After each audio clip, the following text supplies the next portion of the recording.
मंडळी, माझ्या करमाळा तालुक्यामध्ये तुमचं सर्वांचं सहर्ष स्वागत आहे। गाडी पाहू शकता, पहिल्यांदा करमाळा स्टँडला कशी दिसते। एक नंबर का नाही।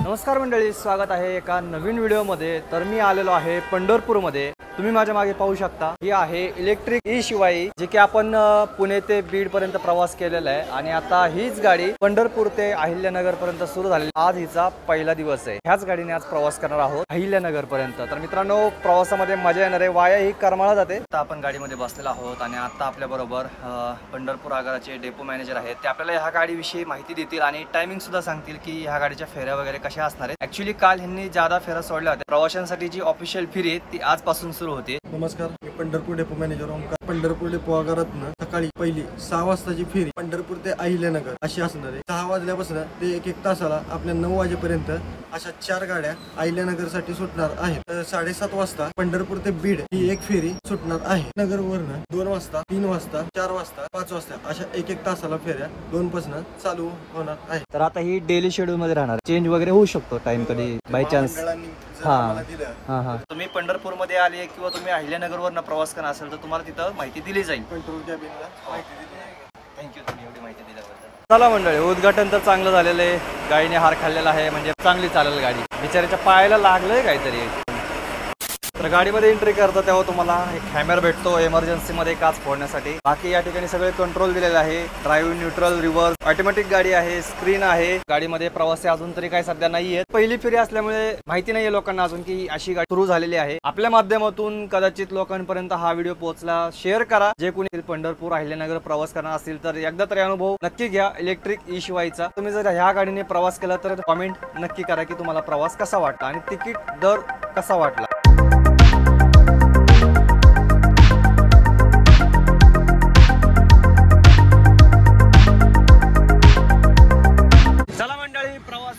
आपला पंढरपूर ते अहिल्यानगर। तर मंडळी, बरोबर 6:30 वाजता आपण पंढरपूर मधून निघालेलो आहोत। आता पहिलं स्टॉप आपलं करकम।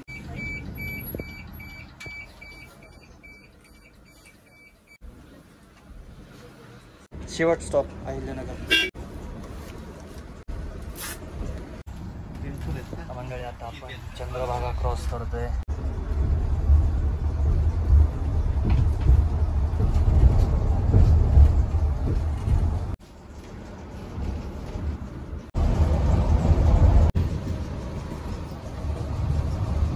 मंडळी, प्रवास तर आपला सुरू झालेला आहे आणि तुम्हाला पहिलं तर मी तिकीट दर दाखवतो। पाहू शकता, पंढरपूर ते अहिल्यानगर तिकीट दर आहे 540 रुपये आणि त्याच्यामध्ये तुम्हाला सुविधा काय काय मिळते ते तुम्हाला मी आता सांगणार आहे। सर्वात पहिलं तर तुम्हाला मोठं असं सीट भेटतं, ज्या ठिकाणी तुम्हाला पुशबॅक सीट मिळतं। हे बटन दाबायचं तुम्ही आणि असं मागे पुशबॅक सीट मिळतं। आरामदायी प्रवास होतो। त्यानंतर तुम्हाला आणखी या ठिकाणी चार्जिंगची सुविधा उपलब्ध आहे। मोठी विंडो भेटते तुम्हाला, निसर्गाचा आनंद घेऊ शकता।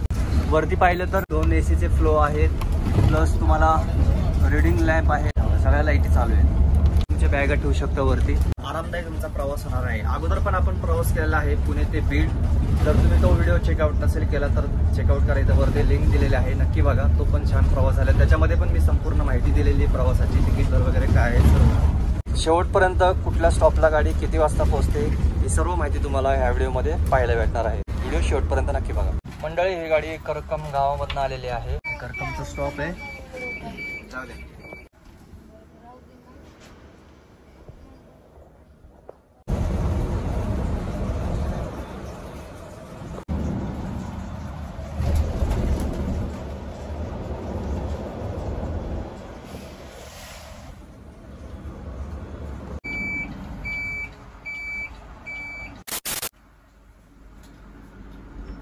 आता आपण टेंभुर्णीमध्ये आलेलो आहोत आणि आता टाइम झाला आहे बरोबर 6:15. जे 3-4 प्रवासी होते ते टेंभुर्णी पर्यंत होते. खूप छान असा एक्सपिरियन्स आहे. आता मला व्लॉग बनवायचं त्याच्यामुळे मी खालीवर चालू असते, मागे पुढे चालू असते. नाहीतर मस्तपैकी एका जागेवर एका साईडला कोपऱ्यात बसून मस्त एसीचा आनंद घेत मी प्रवास केला असता. पण आपल्याला रेकॉर्डिंग पण करायची, त्याच्यामुळे आपल्याला सगळ्या गोष्टी झाल्या पाहिजेत. जसं काय ट्रॅफिक पण नाहीये रस्त्याला. पाहू शकता आपली नवीन करकरीत कशी दिसते ही शिवाई. आणि या ठिकाणावरूनच आपण एक ब्लॉग केला होता कोरोनाच्या काळामध्ये, आठवत असेल तुम्हाला, टेंभुर्णी ते स्वारगेट पर्यंत. आणि तेव्हा माझ्याकडे गोप्रो होता आणि रात्रीचा माझा भरपूर प्रवास झालेला आहे, त्याच्यामुळे माझे डोळे झाकायला लागलेले आहेत. कदाचित डोळे तुम्हाला दिसत असतील माझे झोपेत आलेले, पण थोडंसं इग्नोर करा. बाकी प्रवास एन्जॉय करा. आता पुढे आपल्याला जेऊर लागणार आहे, जेऊर नंतर करमाळा, करमाळा नंतर पुढं मिरजगाव वगैरे, मग नंतर अहिल्यानगर लागणार आहे. रेल्वे लाईन असल्यामुळे गाडी खालून जाते, पण खालून ह्या गाड्या बसत नाही, त्याच्यामुळे पुलावर जाऊन गाडी गावामध्ये घेऊन लागतात. तर बघूया आपण गाडी जाते की नाही आतमध्ये जेऊरमध्ये. आता निघतोय आपण टेंभुर्णी मधून. आणि गाडीचं विशेष असं आहे की तुम्हाला आवाज अजिबात येणार नाही गाडीचा, एकदम सायलेंट मध्ये. बाहेरचा पण आवाज येत नाही आणि गाडीचा पण आवाज येत नाही. आता बघा गाडी चालू आहे, वाटतंय का गाडी चालू आहे?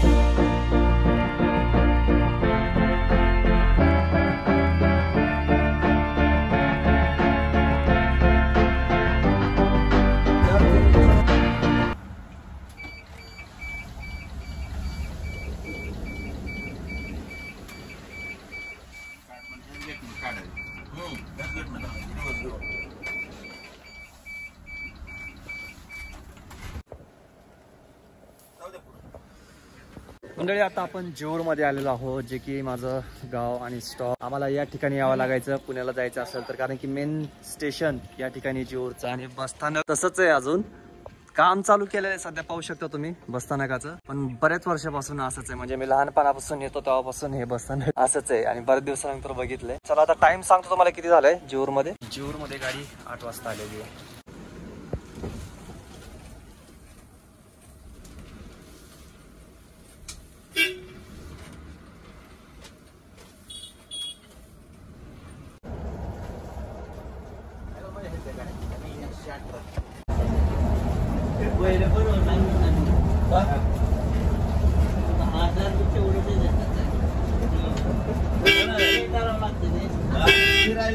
मंडळी आता आलेला आहे कुंभेज फाटा. इथं आतमध्ये कुंभेज गाव आहे आणि इथून डावीकडे वळलं की आपण सरळ पोकळच आणि पुढे उमरड माझ्या गावाला जातो रस्ता.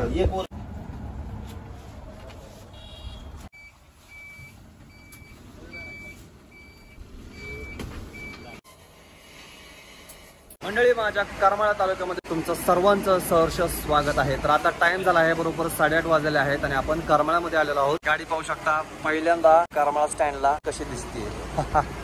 एक नंबर का नाही. उमरडवरनं करमाळ्याला आम्हाला एक गाडी येते आहे वाशिंबे करमाळा, वाशिंब्यावरनं उमरडला येते, उमरडवरनं अंजंडोवरनं वीट वरनं करमाळा. आणि त्या गाडीचा जो स्टॉप आहे ती गाडी या ठिकाणी थांबायची आणि आजोबांबरोबर मी यायचो. तर मस्त करमाळा वगैरे गावात फिरून बाजार बिजार करून मग वाशिंबे गाडीने आम्ही परत रिटर्न उमरडला जायचो. तर असा आमचा नियम असायचा. कोणता वार तो आठवत नाही. जेऊरचा माहिती मला, जेऊरचा बाजार सोमवारी असतो. जेऊरला पण जायचो आम्ही बाजाराला. तुम्हाला जे बस स्टँड दाखवलं ना त्या ठिकाणी बसून असायचं मी, आजोबा, आजी, आम्ही सगळे आजोबांबरोबर मी जास्त फिरलेलो आहे. तर या मंडळी करमाळ्याची पुरी भाजी खायला एक वडा द्या ना, या नाश्ता करूया. मंडळी छान असा नाश्ता झालेला आहे, एकदम झणझणीत पुरी भाजी खाल्लेली आहे, एकदम झणझणीत. बाकी आता इथून पुढे साधारण 100 किलोमीटर प्रवास राहिलेला आहे आपला अजून. आता मिरजगाव लागेल पुढे, मिरजगावच्या पुढे अहिल्यानगर. बराचसा बदल झालेला आहे, म्हणजे खूप भारी केलेलं आहे. आणि याचं वैशिष्ट्य म्हणजे इथं बघा ना, जे आपले परमवीर चक्र विजेते शौर्य गाथा तुम्हाला करमाळा बसस्थानकामध्ये पाहायला भेटणार आहे. इथून माझं गाव साधारण फक्त 15-20 किलोमीटर आहे, पण आपण काही गावाला जाणार नाही आहोत. आपण पूर्ण प्रवास करणार आहोत अहिल्यानगर पर्यंत. झणझणीत होते राव पुरी भाजी.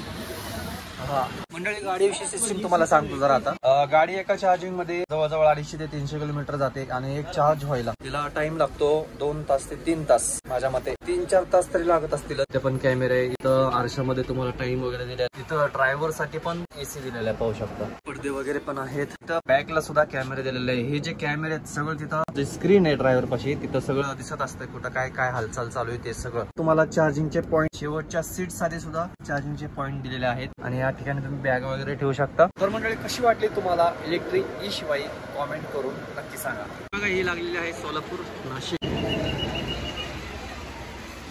लागली बघा पंढरपूर धुळे लॉंग रूट.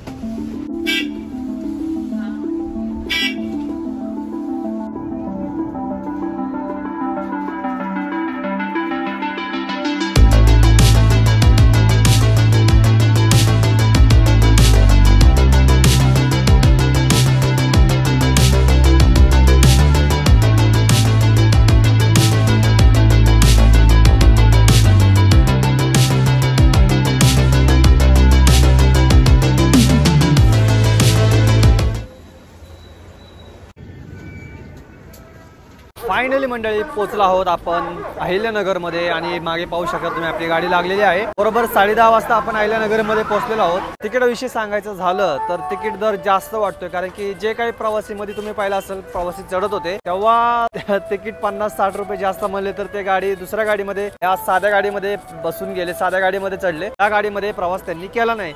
तर मला असं वाटतं की तिकीट दर जास्त आहे गाडीचा. तुम्हाला काय वाटतं कमेंट करून नक्की सांगा. बहुतेक सीझन वाईज म्हणजे उन्हाळ्यामध्ये वगैरे चांगली चालेल माझ्या मते, पण पावसाळ्यामध्ये हिवाळ्यामध्ये शक्यता कमी, कारण की जो रूट आहे अहिल्यानगर ते पंढरपूर म्हणा तो सर्वसामान्य माणसांचा रूट आहे.